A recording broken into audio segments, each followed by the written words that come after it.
হেই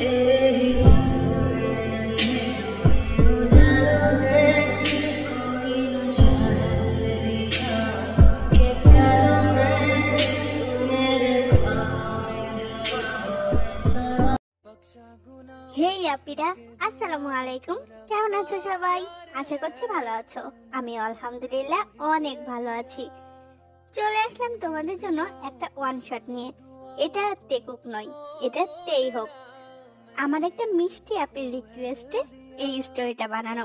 স্টোরিটা আমি নিজে লিখেছি, তোমরা জানাবে কেমন হয়েছে। আর শোনো, আমার চ্যানেলে আরো একটা স্টোরি আমার নিজের লেখা আছে, ওটার নাম হলো আওয়ার ডেস্টিনি। গিয়ে দেখে আসো আর জানাবে কোনটা বেশি সুন্দর হয়েছে। তো চলো শুরু করি। নিজের রুমের বেলকানিতে চেয়ারে হেলান দিয়ে বসে চোখ বন্ধ করে আছেন মিস্টার নামজুন। ভাবছেন, এই ঢাকা শহর থেকে পড়াশোনা শেষ করে নিজের বাবার জমিদারি সামলানোর জন্য নিজ গ্রামে ফিরেছিলেন তিনি। অথচ তার ছেলে কিছুতেই জমিদারি করতে রাজি নয়। তাই তো পড়াশোনা শেষ করে এখানে একটা সরকারি পদের জব শুরু করলো। আজ ছেলে মেয়ে নিজের মেয়ের মতো বৌমার জোড়াজুড়িতে নিজের রাজপ্রাসাদ ছেড়ে ভাড়া বাড়িতে এসে বসে আছেন উনি। জমিদারি এখন অন্যের তদারকিতে রেখে এসেছেন। সুগা হলো মিস্টার নামজুনের ছেলে। এক এতিম মেয়েকে ভালোবেসে বিয়ে করেছে ও। মেয়েটির নাম পার্ক জিমেন। নামজুনকে নিজের বাবার মতো ভালোবাসে, যত্নও করে। তাই তো নামজুন সাহেব আসেনি জন্য নিজের স্বামীকে ছেড়ে বাচ্চা মেয়েটাকে নিয়ে শুধু শ্বশুরের সাথে গ্রামে থেকেছে 5টা বছর। তার একই কথা, বাবাকে রেখে সে শহরে যাবে না, গেলে বাবাকে নিয়েই যাবে। সুগা এবং জিমিনের 4 বছরের একটি মেয়ে, নাম ইয়নমেন। নামজুন সাহেবের একমাত্র আদরের মেয়ে, নাম কিম তেহিয়ং তে। স্ত্রীর জীবনের বিনিময়ে এই মেয়েকে পেয়েছেন উনি। তেকে জন্ম দিতে গিয়ে কিম সিওকজিন মারা গেছেন। মেয়ে সন্তান তার খুব পছন্দের ছিল, তাই তো কিম নামজুন মেয়েকে কোনো সময় মাটিতে রাখেনি। এবার তে কলেজের গণ্ডি পেরিয়েছে। সুগা এবং জিমিনের একই কথা, ঢাকাতে ভার্সিটিতে ভর্তি হতে হবে তেকে। অনেক খাটনির পরে একটি ভার্সিটিতে চান্সও পেয়ে গেছে ও। কিন্তু মেয়ে বা বৌমা কেউই রাজি নয় বাবাকে গ্রামে রেখে শহরে আসতে। শেষমেশ সবার জোড়াজুড়িতে আজ উনি এখানে। তবে সুগা সুন্দর গ্রাম্য পরিবেশে একটা বাসা নিয়েছে। 2তলা বাড়ি, চিলেকোঠায় একটা সুন্দর রুম আছে। আশেপাশে গাছপালায় ভর্তি, একদম বাগান বাড়ির মতো। পুরো বাড়িটা সুগা ভাড়া নিয়েছে। মিস্টার নামজুনের ধ্যান ভাঙলো আদরের নাতনির ডাকে। দাদু ভাই, ও দাদু ভাই, দেখবে চলো আমাদের বাসার পাশের বাসাটা কত সুন্দর। বাসার সামনে পুকুর, বড় ফুলের বাগান, ফলের বাগান, আর বড় বড় দুটো গাড়ি রাখা, একদম আমাদের গ্রামের প্রাসাদের মতো। দাদু ভাই, ও দাদু ভাই, আমি এই বাড়িতে ঘুরতে যাব। সোনামণি, দাদু ভাই এখন নামাজে যাব, আর অন্যের বাসায় ঢুকতে নেই। তুমি তো জানো না, সবাই পচা বলে। দাদু, আমি ওদের বাসায় যাব না তো, বাইরের সুন্দর বাগানটাতে যাব। প্লিজ দাদু, আমার লক্ষ্মী দাদু ভাই, প্লিজ। নামজুনের গলা জড়িয়ে আদর করে বলল ইয়ানমেন। ওকে, তুমি ফুপি আম্মুর সাথে যাও সোনামণি, আমি তো মসজিদে যাব। আম্মু এখন শাওয়ার নিচ্ছে, তাহলে আমি কার সাথে যাব? আমার কথা কেউ শোনে না, সবাই পচা। কে বললো আমার প্রিন্সেসের কথা কেউ শোনে না? আমি নিয়ে যাব। কোথায় যাবে বলো শুধু ফুপু আম্মুকে। সত্যি আম্মু? তুমি ওই পাশের বাসার বাগানে ঘুরতে যাবে আমায় নিয়ে? তাড়াতাড়ি চলো। বাট সোনা, অন্যের বাসায় না বলে ঢুকতে নেই। আমরা আমাদের বাগানে ঘুরি, এখানেও কত গাছ, আবার দোলনাও আছে। নো নো, আমি ওই বাসার বাইরের বাগানে ঘুরতে যাব, ওদের বাসায় যাব না। তুমি আমাকে না নিয়ে গেলে সবার সাথে আড়ি, আর আমি খাবারও খাবো না, বলে দিলাম। ইয়নমিন, কেন জিদ করছো? আমি বলেছি না অন্যের বাসায় না বলে যেতে নেই। এবার মেয়েটা ফুপিয়ে কেঁদেই ফেললো। যা দেখে নামজুন সাহেব তেকে বলল একটু নিয়ে যেতে। তেও তার প্রিন্সেসকে থামানোর জন্য বলল, ওকে প্রিন্সেস, কান্না করে না, চলো আমরা যাব। বলেই ইয়নমিনের হাত ধরে বেরিয়ে পড়লো। গেটে কোনো গার্ড না থাকায় স্বস্তি পেল তে। দুজনেই ভেতরে ঢুকে হাঁটছে তো হাঁটছে, বাগানই শেষ হয় না। অনেকটা দূরে তিনতলা রাজপ্রাসাদের মতো একটা বাড়ি। বাড়ির সামনে একটা ঘাট বাঁধানো পুকুর। পুকুরে ফুটে আছে লাল শাপলা। পুকুরের স্বচ্ছ পানিতে দেখা যাচ্ছে একটি কদম গাছ। হলুদ এবং সাদার কম্বিনেশনে একদম সেজে উঠেছে বিশাল গাছটি। তার পাশেই একটা কৃষ্ণচূড়া গাছ আছে। এটার ডালপালা আকারে কদম গাছকেও ছাড়িয়ে গেছে। পুরোটা লাল ফুলে ভর্তি হয়ে আছে, যেন লাল সবুজে প্রকৃতিকে নিজ হাতে সাজিয়েছে তারা। তের এক মুহূর্তের জন্য নিজের গ্রামের বাড়ির কথা মনে পড়ে যায়। তাদের বাড়ির সামনে ঠিক একই দৃশ্য, শুধুমাত্র তের শখ পূরণের জন্য ঠিক এভাবেই সাজিয়েছে মিস্টার নামজন। তবে তের জন্য একটা দোলনা আছে ওখানে, যেটা এখানে নেই। তে এক মুহূর্তের জন্য ভুলেই গিয়েছিল এটা ওদের বাড়ি নয়। ও দৌড় দেয় পুকুরের দিকে। ইয়নমিন কিছুই বুঝতে পারছে না, সেও দৌড়াচ্ছে ফুপু আম্মুর পেছন পেছন। তের পায়ের নুপুরের শব্দে চারিদিকে মেতে উঠেছে। খোলা চুলগুলো দিক বিদিক উড়ে চলেছে দৌড়ানোর সাথে তাল মিলিয়ে। এদিকে এই বাসার দোতলার বেলকনিতে বসে একজোড়া চোখ তাকে অপলক দৃষ্টিতে দেখছে। এদিকে কোনো খেয়াল নেই তের।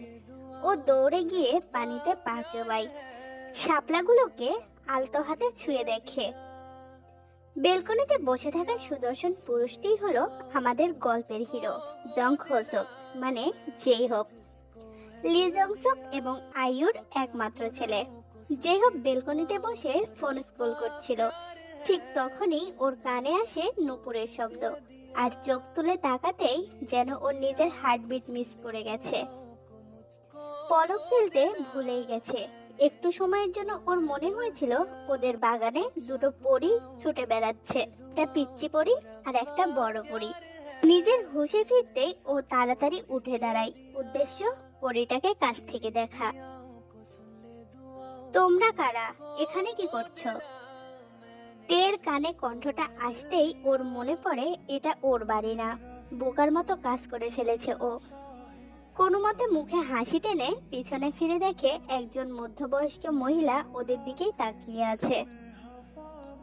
গ্র্যানি, তোমাদের বাড়িটা অনেক সুন্দর, একদম আমাদের রাজপ্রাসাদের মতো।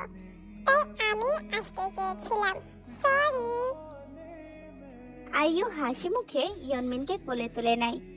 ইটস ওকে তো পরি, তোমার নাম কি? আমি ইয়নমিন, এটা আমার আম্মু তে, আমার বাবার নাম মিনসুগা, আমার দাদুর নাম কিম নামজন, আর আমার ওকে ওকে পরি, আমি তো শুধু তোমার নাম জানতে চেয়েছি। এটা তোমার আম্মু? তোমাদের বাসা কোথায়? আন্টি, আমরা পাশের বাসায় নতুন ভাড়া এসেছি। আসলে আমার প্রিন্সেস এখানে আসার জন্য কান্না করছিল, তাই এসেছি। সরি আন্টি, আমি জানি কাউকে না বলে অন্যের বাসায় ঢোকা ঠিক না। আইয়ু হাসি মুখে বলেন, ঠিক আছে, কোনো ব্যাপার না, পাশের বাসায় তো থাকো। এবার থেকে যখন মন চাবে তখন আসবে। চলো ভেতরে গিয়ে বসে গল্প করি।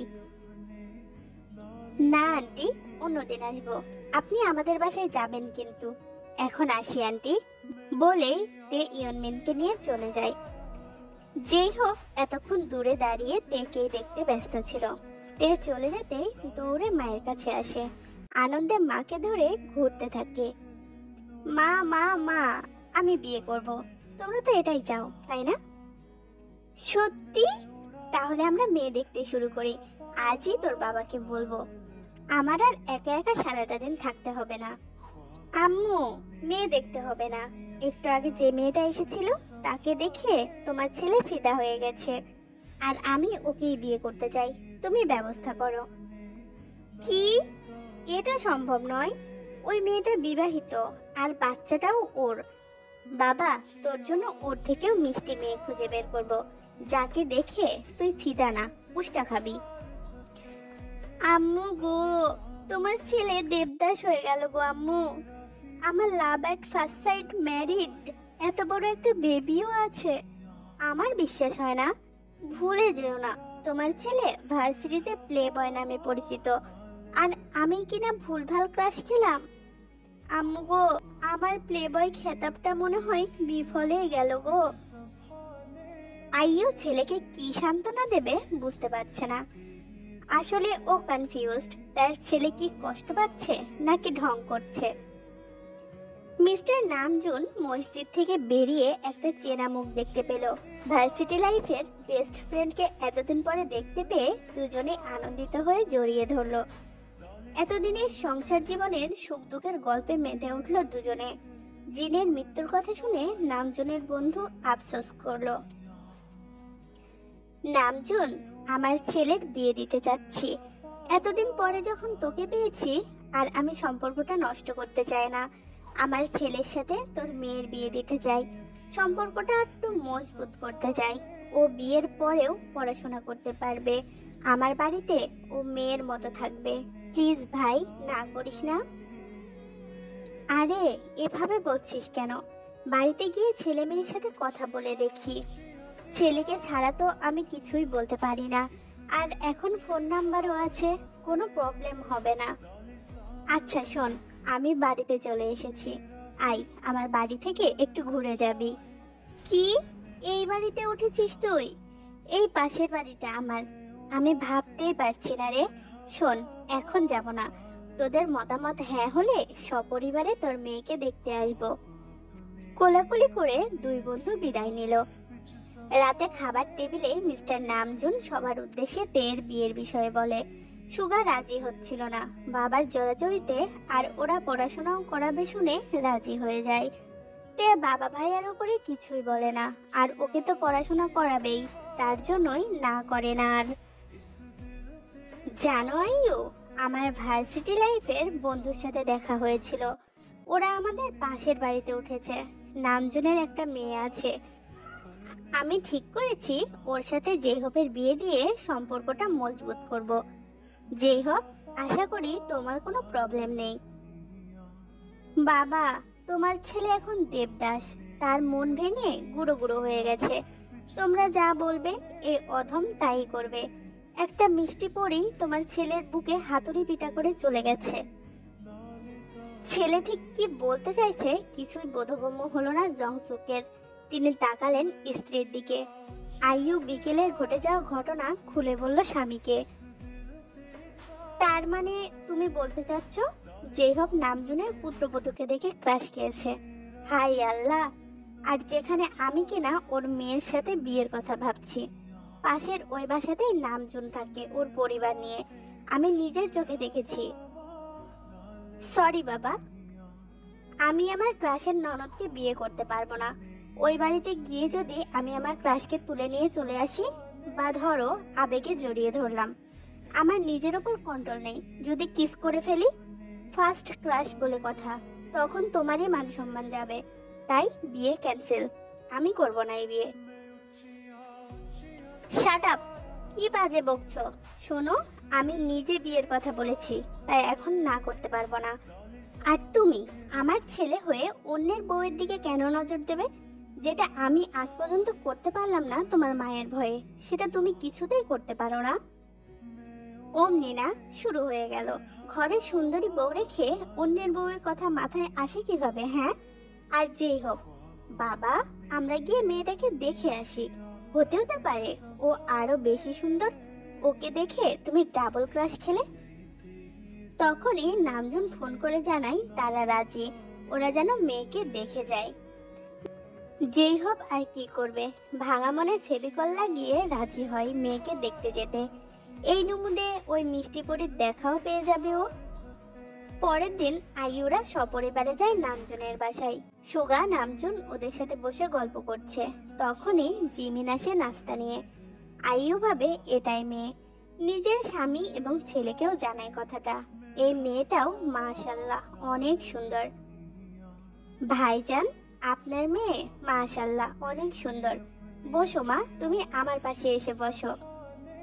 সুগা ব্যাপারটা একটু বুঝতে পেরে তাড়াহুড়ো করে জিমিনের হাত ধরে নিজের পাশে বসায় আর বলে, আন্টি, এটা আমার ওয়াইফ জিমিন, ও পাত্রী নয়। এর মধ্যেই ইয়নমিন তের হাত ধরে সেখানে আসে আর আইয়ুকে দেখে দৌড়ে কাছে যায়। ড্যানি, তুমি আমার আম্মুকে দেখতে এসেছো? দেখো, আমি আম্মুকে নিয়ে এসেছি। আম্মু তো এখন আসতেই চাইছিল না, জোর করে নিয়ে এসেছি আমি। আইয়ুর সবকিছু মাথার উপর দিয়ে যাচ্ছে। তে এই বাড়ির বউ না, আবার মেয়ে আছে, তাহলে কি? ভাইজান, আপনি কি আপনার বিবাহিত মেয়ের আবার বিয়ে দিতে যাচ্ছেন? আইয়ুর কথায় নামজনের বাড়ির সবাই হা হয়ে গেছে। তে তো এত বড় হা করেছে যেন এক ঝাঁক মাছি চলে যাবে ওর মুখের ভেতরে। আম্মু, আমার সমস্যা নেই, আমি এই মিষ্টি পরীকে বিয়ে করতে চাই, শুধু ডিভোর্স হলেই হবে। সুগা এবার আর নিজেকে আটকে রাখতে পারলো না। কি বলছেন আপনারা? আমার বোনের বিয়ে কবে হলো, আর ডিভোর্সই বা হবে কেন? ইয়নমিন এবার জিমিনের কোলে বসে বলে, মাম্মাম, ড্যানি মনে হয় পাগল হয়ে গেছে। আমার ফুপি আম্মুর তো বিয়েই হয়নি, তাই না দাদু ভাই? আম্মু, তোমার কি সত্যি বিয়ে হয়েছে? তুমি তোমার প্রিন্সেসকেও বললে না। যাও, তোমার সাথে আরি। এবার আইয়ুর কাছে সবটা ক্লিয়ার। ইয়নমিন সেদিন আরো কিছু বলতে চাচ্ছিল, বাট ও থামিয়ে দিয়েছিল। সরি ভাইজান, আসলে আমারই ভুল হয়েছে। সেদিন পিচ্চি পরি আমাকে আরো কিছু বলতে চেয়েছিল। আসলে আমি ভেবেছিলাম ও তেকে আম্মু বলে ডাকছে, তো ও তের বাচ্চা। আমি সবার কাছে ক্ষমা চাচ্ছি, কিছু মনে করবেন না প্লিজ। দেখলে তো, তোমাকে সব সময় বলি না বুঝে কথা বলবে না, এখনই তো ঝামেলা পাকাচ্ছিলে। যেই হবে এখন এত আনন্দ হচ্ছে যে ওর মন চাচ্ছে লুঙ্গি ডান্স করতে, বাট আপাতত সেই ইচ্ছাকে মাটি চাপা দিল ও। তবে আরেকটা ইচ্ছা ওর মনে খুব করে মাথা চাড়া দিচ্ছে, এই মুহূর্তে ওর বাবার গালে একটা চুমু দিতে। ভাগ্যিস ওর বাবা বিয়ের কথাটা বলেছিল, না হয় ও ওর মিষ্টি পরীকে পেতই না। আইয়ু উঠে গিয়ে তেকে এনে ওর পাশে বসিয়েছে, সবার কাছে আবারও ক্ষমা চেয়েছে এবং এটাও বলেছে তেকে ওদের বাড়ির বউ বানাতে চায় ওরা। দুই পরিবারের সম্মতিতে এক সপ্তাহ পরেই ওদের বিয়ের দিন ঠিক করা হয়।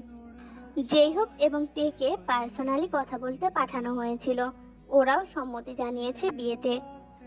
রাতে তে ঘুমোতে যাবে তখন ওর ফোনটা বেজে ওঠে। নতুন নাম্বার দেখে তে একটু থেমেই রিসিভ করে ফোনটা। মিষ্টি পরি, আই মিস ইউ। এই, কে আপনি? কাকে চান? আপনি রং নাম্বারে ফোন করেছেন, আমি রাখছি।